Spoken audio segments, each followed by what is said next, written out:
নমস্কার বন্ধুরা, অন্নপূর্ণা ভান্ডারে মহিলাদের জন্য আজ কিন্তু দারুণ সুখবর।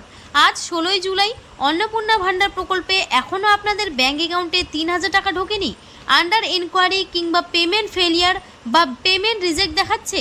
কিভাবে এই সমস্যার সমাধান করবেন? এই সমস্যার সমাধান করার পরেই কিন্তু মাত্র 2 দিনের মধ্যেই আপনার ব্যাঙ্ক অ্যাকাউন্টে টাকা ঢুকে যাবে জানিয়ে দিলেন সরকার।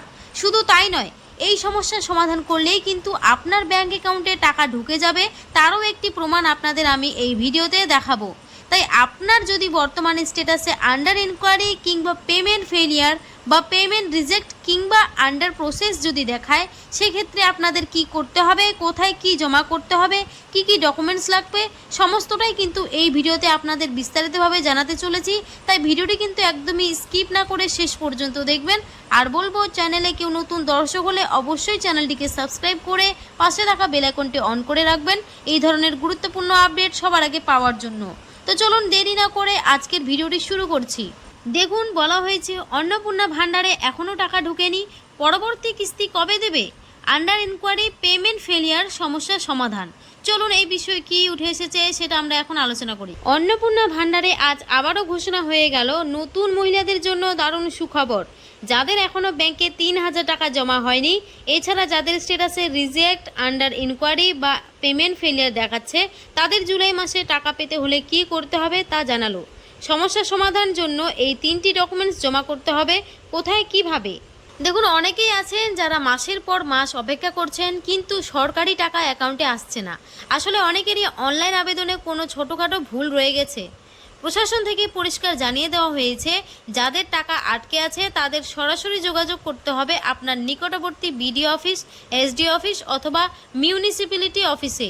সেখানে গেলেই মাত্র 2 দিনে সমস্যার সমাধান হয়ে যাবে। কিন্তু সেখানে যাওয়ার আগে কোন 3টি কাগজ আপনাকে সাথে নিতে হবে তা ভালো করে নোট করে নিন, নাহলে আপনার ব্যাঙ্ক অ্যাকাউন্টে কিন্তু 3000 টাকা ঢুকবে না।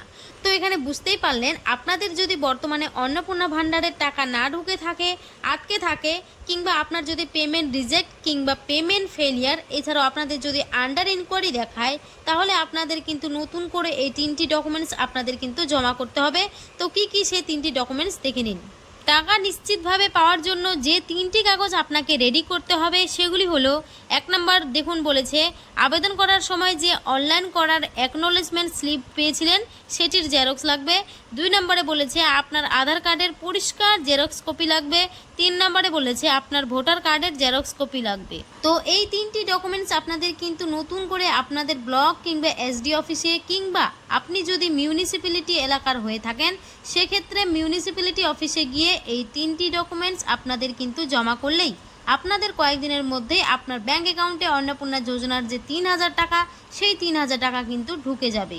এই 3টি কাগজ একসাথে পিন আপ করে নেবেন। এই সমস্ত কাগজ নিয়ে আজই আপনার এলাকার বিডিও, এসডিও বা মিউনিসিপ্যালিটি অফিসে চলে যান। আধিকারিকরা আপনার ফর্মটি ভেরিফাই করে দিলেই মাত্র 2 দিনের মাথায় আপনার আটকে থাকা টাকা চলে আসতে পারে। তো বন্ধুরা, এই ছিল অন্নপূর্ণা ভান্ডার প্রকল্প নিয়ে একটি ছোট্ট আপডেট। যদি আপনাদের ভিডিওটি ভালো লাগে অবশ্যই একটি লাইক করবেন আর চ্যানেলটিকে সাবস্ক্রাইব করতে একদমই ভুলবেন না। ধন্যবাদ।